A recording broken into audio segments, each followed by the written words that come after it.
Bienvenidos y bienvenidas al segundo episodio de esta primera temporada de Al Filo de la Página. Espero que estéis súper bien. Yo tengo muchas ganas de seguir aquí con vosotros y supongo que la mayoría lo habréis notado, pero hay un cambio sustancial en el audio, en los problemas técnicos que hubo en el primer episodio, que lo siento, que al final son cosas de ir mejorando, ir probando y bueno, pues a partir de ahora este podcast se escuchará así. Así que me alegro de poder haber mejorado esta parte. Y bueno, pues si habéis podido ver el título del podcast, sabréis que hoy vamos a hablar de un manga que es mi manga favorito, es mi colección de manga favorito, publicado por Norma Editorial, y no es otro que Yona, Princesa del Amanecer. Así que sí, he decidido empezar ya de lleno este podcast con un manga. Como os comenté en el anterior episodio, estoy muy acostumbrada y estamos todos muy acostumbrados a ver contenido de novelas y de libros, y lo habrá, pero creo que puedo aportar más empezar hablando de mangas y de cómics. Y seguro que así muchos de vosotros podéis encontrar alguna recomendación, alguna cosa que os guste. Y a eso vengo yo, a que todos echéis mano de Yona cuando terminéis de escuchar este podcast. Y espero que os llame la atención. Antes de empezar, me gustaría retomar algo que hicimos en el primer episodio, que es hablar un poquito de lo que tengo entre manos, ¿no? De qué estamos leyendo, ¿no? ¿Qué estoy leyendo yo ahora, ¿no? ¿Qué puede ser susceptible de ser traído en futuros episodios a este podcast? Pues bueno, no sé si os conté, porque la verdad es que os conté muchas cositas, así que si ya os lo comenté, os lo repito, y si no lo comenté, pues aquí tenéis la información. Tengo puesto un reto, me puse un reto hace un par de semanas o algo así, de leer un manga / cómic al día, ¿vale? Porque la verdad es que tengo un Goodreads, creo que eso sí os lo comenté, que si tenéis interés en conocer cuál es mi Goodreads para poder seguirme y bichear allí un poquito mis lecturas, comentádmelo, pedídmelo y yo os lo entrego sin problema, así nos podemos hacer más amigos. Y en ese Goodreads yo me puse un reto de 130 libros este año, ¿vale? Que para muchos puede ser una locura, sobre todo si no estáis acostumbrados a leer tanto manga y igual leéis más novelas o más cómics, pero realmente un manga, por lo menos yo, dependiendo de la duración, me puede durar entre media hora, 45 minutos a hora y media, dependiendo de la longitud, de la cantidad de letras, ¿no? Porque ya sabemos que hay muchas obras que tienen mucho texto, obras que tienen más dibujo, ¿no? Que se comunican a través del dibujo en vez de los bocadillos, y bueno, pues en esos mangas pues vamos un poquito más rápido leyéndolos. Entonces el caso es que bueno, pues lo llevo fatal, llevo el reto fatal, creo que llevo 67 libros leídos, porque claro, a este punto, los que no estéis familiarizados con la herramienta de Goodreads, es una herramienta donde puedes registrar tus lecturas y donde puedes seguir a gente, a amigos y a escritores y pues gente conocida del mundo, y puedes ver qué están leyendo, qué opinan de sus lecturas, qué estrellas les han puesto a sus lecturas también, y bueno, pues se puede crear una comunidad muy chula, ¿no? Y tiene un reto, tiene una opción de establecer un reto todos los años, que como ya no falta mucho para terminar el año, ya os comentaré qué reto me pongo yo para el año que viene y a ver si lo cumplo, y podemos hacer incluso un capítulo de propósitos lectores de 2025, esto queda apuntado, porque creo que es muy interesante, creo que puede ser una buena forma de conocernos un poquito más. Y el caso es que yo me puse 130 libros porque hace un par de años me leí 150 y algo libros. Insisto, Goodreads contabiliza los cómics y los mangas como libros, ¿vale? No los diferencia, y de ahí que yo me haya puesto una meta tan alta, un número tan alto de lecturas, porque no se pueden diferenciar. Sería ideal que se pudiese diferenciar entre novelas y mangas y cómics en Goodreads, pero no se puede. Entonces yo lo que hago es crear estanterías o carpetitas, no sé cómo se llaman, y entonces tengo puesta una que se llama novelas, otra que se llama cómics y otra que se llama mangas, ¿vale? Y porque es como yo por lo menos me arreglo bien y los diferencio, y Y entonces yo, aparte de marcar como leídos o leyendo o marcar el progreso de una lectura, también lo categorizo en esas como estanterías, digamos, que son internas, que esas vosotros no las veríais si me siguieseis como amigos, solo las puedo ver yo. Y entonces yo desde ahí, a final de año, puedo ir viendo por estanterías que he leído, ¿no? Entonces yo a final de año sí puedo saber, sí puedo diferenciar en Goodreads cuántos libros, cuántos mangas, cuántos cómics me he leído, pero para el reto, a propósitos del reto, no se diferencian. Entonces yo hace 2 años, como os he comentado, leí 150 y algo libros en Goodreads y me vi un poco apurada. Entonces el año pasado bajé el reto a 140, creo, pues por no ir agobiada, ¿no? Porque dije, bueno, pues si me paso del reto, pues qué bien, ¿no? Bienvenido sea. Y no llegué, no sé cuántas hice ahora, creo que llegué a 100, pero no llegué. Entonces fue un año bastante regular de lecturas. No tuve bastantes parones, también por temas personales, pues al final cuando estás un poquito distraído, estás a otras cosas más importantes, pues parece que leer se convierte en algo secundario. Y entonces pues leí poquito. Y este año decidí poner 130, que sería pues 20 menos aproximadamente que hace 2 años, porque pensé que este año iba a ser un poquito mejor, iba a estar un poquito más estable la cosa, y resulta que no, resulta que está por terminar el año, falta mes y medio, y llevo el 50% del reto. O sea, es terrible, pero también Goodreads tiene una cosa buena y una cosa mala a la vez, es la misma herramienta, tiene un doble filo, que es que nos dice cuánto tenemos que leer al año para terminar el reto, ¿no? Hace como una calculadora y puede crear presión a alguien, yo lo entiendo, ¿eh? No, o sea, Goodreads es una herramienta bastante controversial, hay gente que no le gusta porque lo considera como una presión y está perfecto, o sea, respeto muchísimo a la gente que no la utiliza por este motivo o que incluso la critica. Tampoco es perfecta, para mí tiene muchas cosas para mejorar, pero para mí esa calculadora ha sido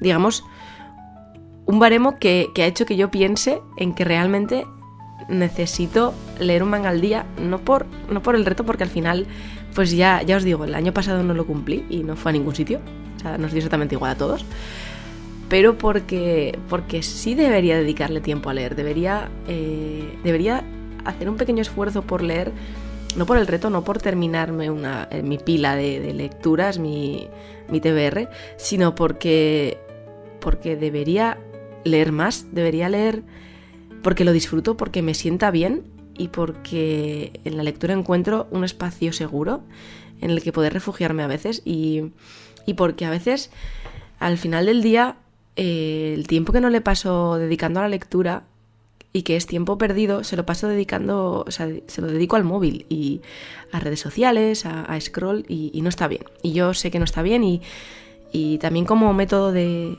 poder parar un poco ese bucle de ir scrolleando sin fin, que este es también otro tema que podríamos hablar durante muchísimo tiempo sobre la tecnología y las redes sociales y todo esto. Pero lo que a mí respecta y a lo que la lectura respecta es que si no estoy leyendo, estoy con el móvil. Entonces prefiero ponerme una ligera presión, un ligero tope de móvil, de uso de móvil, para poder dedicárselo a la lectura. Por ejemplo, dentro de mis hobbies está videojuegos, me encantan los videojuegos, creo que los videojuegos también son una forma de cultura que es una pasada y que deberíamos explorar más. Me gusta pintar miniaturas, que de esto también podemos hablar otro día si queréis. De hecho, pinto mucho Warhammer y especialmente me gusta mucho Warhammer 40.000 y como el podcast no ve de esto no me voy a centrar en eso, pero deciros que Warhammer 40.000 tiene muchísimas novelas y que hablaremos de ellas. Y que también os lo dejo aquí para que me sigáis y podáis bichear este universo grimdark maravilloso. Pero si no estoy pintando miniaturas, si no estoy jugando a videojuegos, si no estoy jugando a juegos de mesa, que también es parte de mis hobbies, estoy con el móvil y eso no puede ser. Entonces, un manga al día. Entonces, estoy ahora absorta con eso y lo que os quería contar es que dentro de mis lecturas actuales o de que tengo encima de la mesa, tengo que contaros que sigo con el libro de Terry Pratchett, porque es un libro que al final No tiene capítulos, tiene las letras pequeñitas y parece que es pequeño, pero en realidad tiene mucho contenido y ahí sigo, no me queda mucho. Me está encantando las aventuras del Cabo Zanahoria. Es que adoro a Zanahoria. Esto tenemos que hablar un día nosotros porque adoro a Zanahoria. Luego también estoy con la segunda parte de la tercera parte de Brumositos, de nuestro querido Nacidos de la Bruma, tercera parte, El héroe de las eras. Y estoy en la segunda parte porque estamos en lectura conjunta, que esto ya os lo comenté, no me quiero enrollar, pero ahí lo tengo encima de la mesa leyendo. Y me terminé ayer de leer el anteúltimo tomo de Yona, Princesa del Amanecer, que de ahí salió un poco la idea de hacer este capítulo hoy. Y también estoy leyéndome Dragón Busca Casa, que es un manga un poquito más soft, un poquito más light, que se lee muy rápido y que me está gustando mucho también. Así que en eso estamos, esas son mis lecturas. Terminé de leer Loki, un ómnibus que salió hace tiempo de Loki, y la verdad es que me encantó, que también os lo recomiendo si os gusta Marvel, si os gusta Loki, si os gusta todo el tema de los... Aparte de los dioses nórdicos de Marvel, está muy muy bien, me gusta un montón. Y bueno, y sin más, vamos a poner un poquito de pausa musical.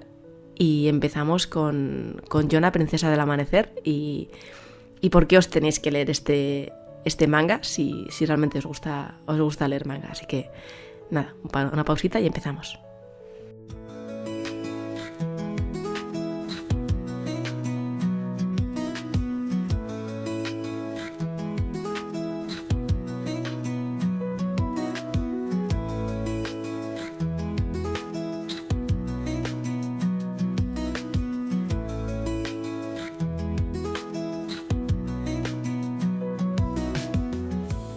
Antes de entrar en de qué va Yona, Princesa del Amanecer, me gustaría contaros que en el mundo del manga hay diferentes géneros que están categorizados y que creo que tienen sentido principalmente en una sociedad igual un poco más japonesa que la nuestra, un poquito más, más cuadriculada. Yo creo que hoy en día podríamos incluso llegar a hablar de romper esos géneros, pero bueno, sí es verdad que se siguen utilizando y pues entendidos y contextualizados en la actualidad pueden estar bien. Entonces, Yona es de género shoujo, ¿vale?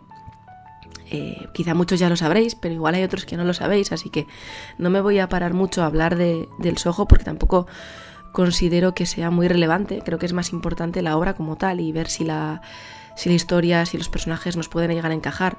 Y en ese contexto, pues simplemente os diré que el shoujo es un género de manga y anime que está dirigido principalmente a una audiencia femenina joven, ¿vale? Sobre el papel, ya os digo, porque realmente creo que ya hemos sobrepasado el punto en el que hemos entendido que todo el mundo puede leer de todo y que está muy bien y que no hay que limitarse porque nadie nos diga que esto es para niños o para niñas o para chicos o para adultos, o quitando igual temas más escabrosos que igual menores de edad o niños o gente más sensible, pero que en ese caso yo estoy muy a favor de poner trigger warnings en las obras, pero no estamos hablando de eso, estamos hablando de todo lo contrario, ¿no? De un género que en principio va a nivel de descripción de una audiencia femenina joven, ¿vale? Como características del shoujo que diferenciar o que tenemos que señalar, que son historias en general centradas en emociones y relaciones, en amistades, lazos familiares, crecimiento personal de los protagonistas, y de esto tiene algo Yona, la verdad, ya os contaré. También se caracterizan por tener protagonistas fuertes y complejos, que suelen ser generalmente femeninos, estos personajes que se enfrentan a desafíos y que durante toda la obra tienen una evolución brutal. Y aquí estoy totalmente de acuerdo con esta descripción y nuestra protagonista, que es Yona, porque la evolución que tiene Yona durante toda la obra es espectacular. Otra de las características del shoujo puede ser un estilo artístico concreto que refleja emociones en sus dibujos, detalles en los ojos, las expresiones. Quizá aquí sí está un poco más dibujado de una manera un poquito más agradable, cuando sabemos de otros mangas que buscan el horror o buscan hacernos sentir emociones desagradables y lo consiguen a través de sus dibujos, pues el shoujo no suele estar dentro de estos dibujos. Pero como todo y como llevamos hablando un rato, pues son Son formas que los autores realmente y las autoras deciden dibujar, ¿no? Y no porque el dibujo pueda intentar representar emociones negativas podrá dejar de ser un shoujo muchas veces, ¿no? Pero bueno, en el caso de Yona sí es cierto que también cumple este requisito del dibujo. Y por último, en el shoujo suele haber muchas variedades de temas, ¿no? Pues se puede hablar de fantasía, de ciencia ficción, drama histórico, suspense, ¿no? Que realmente el shoujo, para las personas que igual estamos más familiarizadas con el término, nos viene a la cabeza enseguida historias románticas, historias de amor, y no tiene siempre por qué ser así, ¿no? Y de hecho Yona se centra en fantasía, es una obra de fantasía. Nos vamos a meter ahora a hablar ya de lleno de Yona, ¿no? De Yona, princesa del amanecer. Os contaré un poquito de qué va, entonces intentaré no hacer spoilers, ¿vale? Entonces es un lugar seguro esto. Yo lo quiero hacer para que vosotros os animéis a leerlos, y si yo os cuento el final, pues hombre, pues no tiene mucho sentido, ¿no? Entonces empezaremos hablando ya de Yona y os contaré por qué me gusta y por qué creo que deberíais leerlo. Así que, aunque realmente ha pasado poquito tiempo del anterior paso musical, vamos a hacer una pausa muy muy cortita y ya nos metemos de lleno en la obra de Yona, princesa del amanecer, ¿vale? O Yona of the Dawn en inglés, que igual también os suena con ese nombre.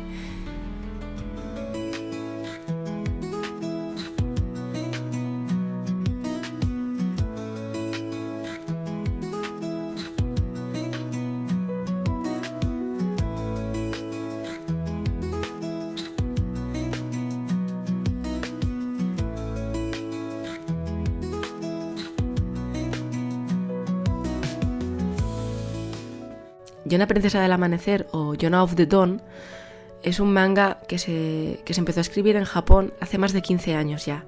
La autora, Mizuho Kusanagi, lleva con esta obra pues eso, alrededor de 15 años, y todavía no está terminada.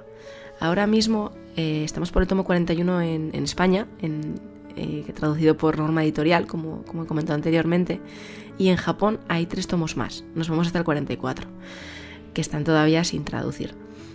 Yo personalmente no he encontrado en ningún sitio que la autora haya dado por terminada la obra, entonces entiendo que estos 3 tomos que todavía no están traducidos al castellano no serán los últimos. Entonces lo primero que tienes que saber de esta obra es que es una obra bastante larga y bastante extensa, porque ya os digo, mínimo hay ahora mismo 44 tomos y la serie sigue en activo, ¿vale? Porque los mangas van por arcos y estamos en el último arco de la obra, así que la autora ya nos ha dicho que no tardará mucho en cerrarla. Lo que pasa que, claro, entre el tiempo que la autora se dedica a escribir esta obra y el tiempo que nos tarda en llegar, ahora mismo estamos con una periodicidad de traducciones en las que igual pues más de 2 tomos al año no salen.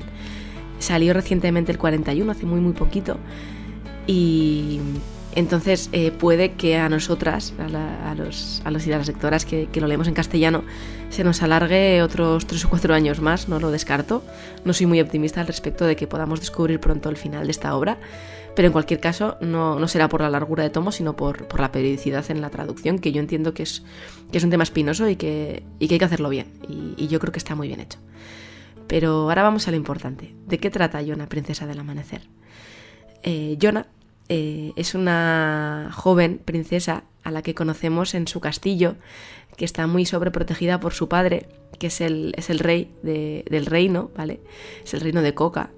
Y este rey es un rey pacifista, es un rey que no cree en las armas y que lleva su reino con una relativa calma y paz, ¿no? Entonces conocemos a una Yona que es muy inocente, que está secretamente enamorada de su guardaespaldas, que tiene un primo al que adora y que vive dentro de las murallas del castillo, y apenas la dejan salir. Tenemos escenas de ella peinándose un cabello rojo precioso, es pelirroja, larguísimo, que se cuida muchísimo, y en general la vemos como una protagonista frágil y que no conoce lo que es la guerra ni lo que es luchar, y que realmente nunca ha tenido que pelear por nada ni tener que ganarse nada. Pero en el primer capítulo, que aquí hago un pequeño inciso, y os diré que los tomos están divididos en varios capítulos, ¿vale? No, cuando yo me refiero a capítulo no me refiero a un tomo entero, sino a un capítulo dentro de ese tomo, ¿vale? Pues en el primer capítulo, es decir, al poquito de empezar, vemos una noche en la que Yona escucha un ruido y se levanta y va a los aposentos de su padre, y se encuentra con que su adorado primo ha asesinado a su padre y le pilla con las manos en la masa, digamos, ¿no? Y claro, Jonah en este momento, como os podréis imaginar, es la heredera legítima, ¿no?, de este reino, porque lo lógico es que pensemos a este punto que si el padre de Jonah ha fallecido, pues que sea ella la siguiente monarca del reino. Pero su primo, que evidentemente también es de linaje real, porque es su primo de sangre, es el hijo del hermano del rey, tiene otros planes y como podréis haber adivinado, su primo quiere hacerse con el poder del reino y manda perseguir a Jonah acusándola de haber asesinado a su padre. Esto realmente no es spoiler como tal, o yo no lo considero spoiler, porque ya os digo que todo pasa en el primer capítulo y es la premisa de lo que vendrá a continuación. Y es que Jonah tiene que huir con su guardaespaldas, que se llama Huck, para poder salvar la vida. Y aquí empieza realmente la aventura de Jonah, princesa del amanecer. Que hasta este punto tengo que decir que no estoy muy de acuerdo con el título que se le ha puesto, aunque yo entiendo que no soy nadie tampoco para opinar sobre las traducciones de nadie, pero en inglés es Jonah of the Dawn, o Akatsuki no Yona en japonés. Y a poco que sepáis inglés o incluso japonés, ¿no? Porque Akatsuki no es... Si estáis muy metidos, sobre todo voy a daros una pista con el mundo de Naruto, sabréis lo que significa la palabra Akatsuki.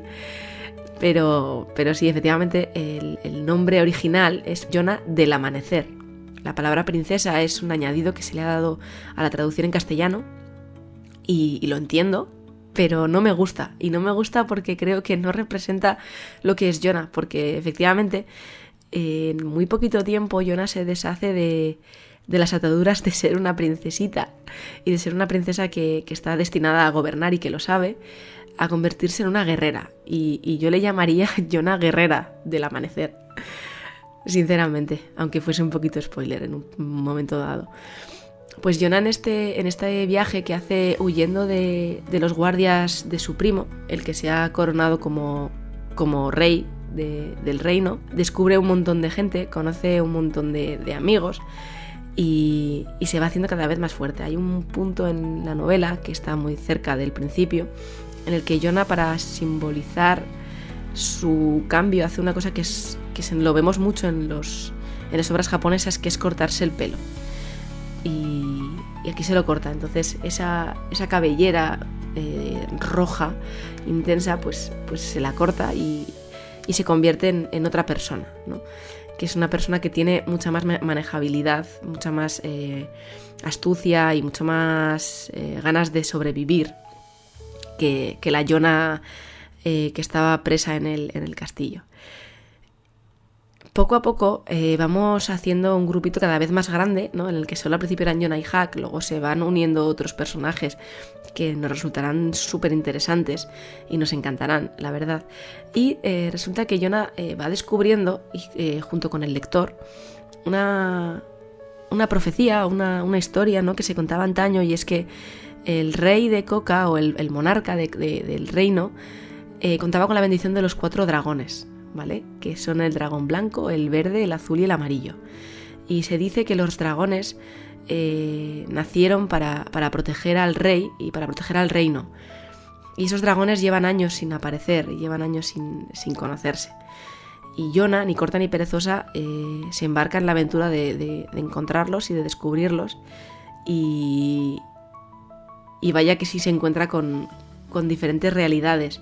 Y aquí quiero señalar que realmente la variedad de culturas, la variedad de clanes, porque este reino está dividido en clanes, está el clan del fuego, el clan del agua, el clan del cielo, y la verdad es que cada clan tiene como diferentes personalidades. También conoceremos de qué clan es Huck, y conoceremos la historia de cada dragón, conoceremos la historia que hay detrás de esta leyenda que se irá descubriendo poco a poco. Descubriremos también lo que hay detrás del difunto padre de Jonah, porque aunque parezca que lo hemos olvidado, que lo hemos dejado atrás, según avanza la historia iremos conociendo más cosas de su reinado, de su pasado, también del pasado de Huck, de Jonah, de su primo, actual monarca, y iremos descubriendo diferentes tramas. Hay tramas más, voy a decir, de investigación, hay incluso una trama en la que hay un cártel de drogas, hay trata de blancas también, hay piratería. Es un manga que según va Yona viajando, porque no deja de ser un viaje en el que Yona crece como persona, como guerrera, porque se entrena. Esto es importante, durante toda la obra la vemos entrenar con Hack, que Hack al principio se opone a que se entrene porque el cometido de Hack es protegerla, y si Yona se entrena, al final Yona acabará luchando, ¿no? Y es lo que opina Hack, y por eso no la quiere entrenar, pero al final Yona le convence y Yona se vuelve diestra con el arco, sale de un montón de peligros ella sola, salva ella a un montón de amigos que hace por el camino, y se enriquece de una manera tanto cultural como espiritualmente, que la Yona que conocemos al principio no es la Yona que conoceremos el resto de la obra.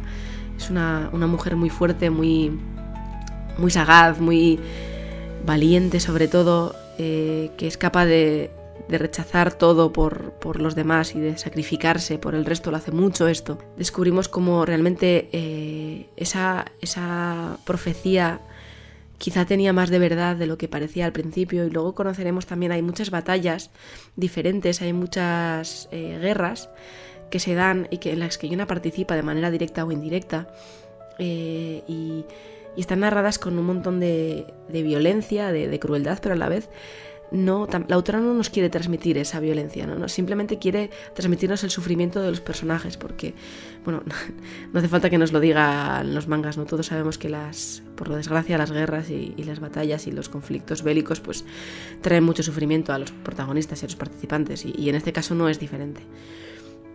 Y también conocemos más de la historia familiar de Yona.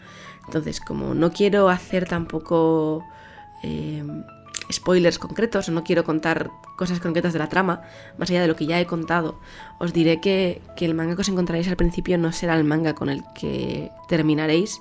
Yona es nuestra guerrera, que de princesa ya os digo que tiene poco, que es la líder absoluta de su compañía constantemente. Cada vez que se añade un miembro, cada vez que hay alguna duda, algún pesar, algún tal, es Yona la que toma decisiones. Pero también es Yona la que se deja aconsejar cuando no lo tiene claro, porque tiene esa sabiduría suficiente como para saber delegar.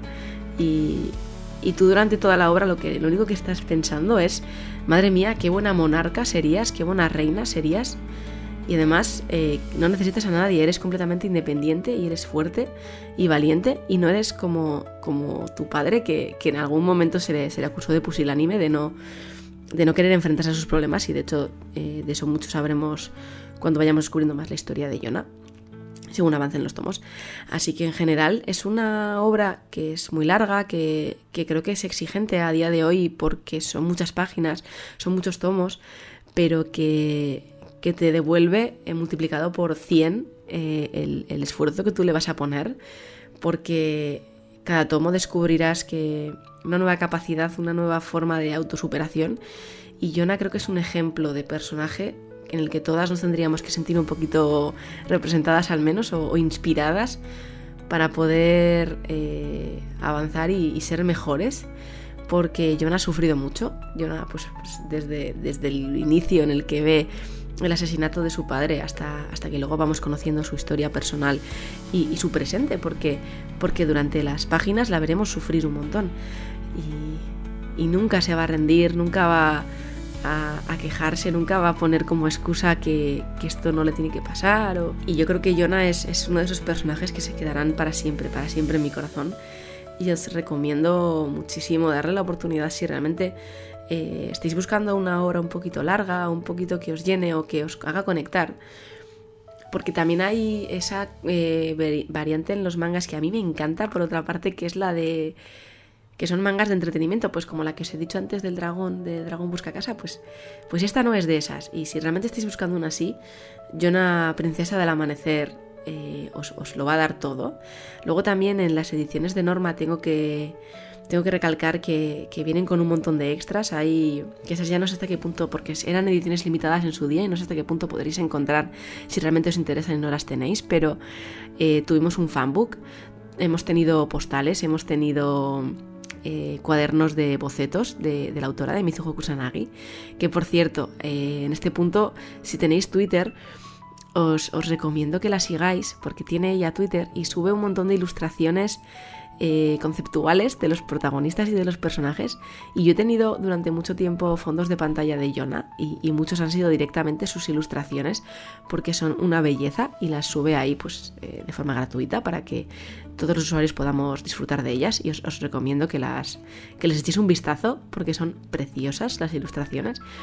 Al principio tened cuidado un poquito con los spoilers, igual porque es cierto que igual aparecen personajes que no conocéis o conceptos de personajes que no tenéis muy claros, entonces pero bueno, en general no es una obra que digamos que al ver las ilustraciones nos podamos hacer grandes spoilers, como si en otras obras de otros estilos, de otros géneros que quizá los personajes tienen como esas evoluciones, esas formas finales pues estoy pensando en Dragon Ball, por ejemplo.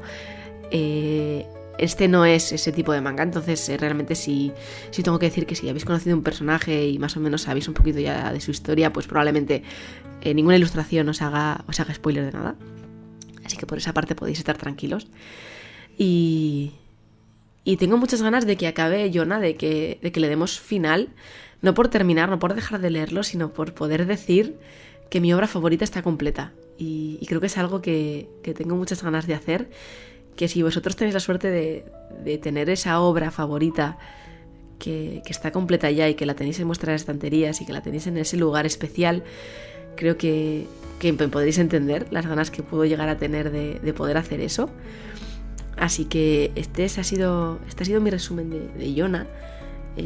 Os recomiendo, insisto, yo no me cansaré de deciros que le deis una oportunidad, que al menos el primer tomo, que si tenéis a gente conocida que la tiene la obra, que les pidáis los primeros números para poder leerlos, que os animéis, que por mucho que sea Shoujo no está dirigido a una audiencia principalmente femenina joven, como he dicho al principio, que es el Shoujo, que nos llenéis de prejuicios, que le deis una oportunidad a Yona, porque Yona es esa protagonista que se quedará con vosotros y os acompañará siempre, y no tengo ninguna duda de ello.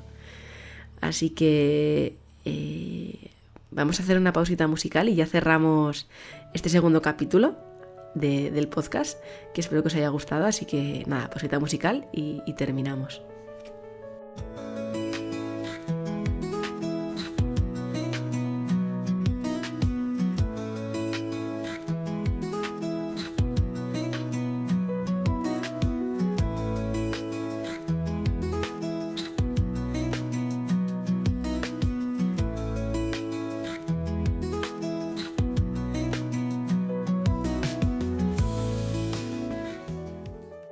Bueno, pues esta ha sido mi recomendación de hoy. Este ha sido el segundo episodio. He tenido comentarios del primer episodio que me decíais algunos de vosotros que se tenía que haber llamado episodio 0, porque realmente no contaba nada, no entraba en materia de nada en absoluto.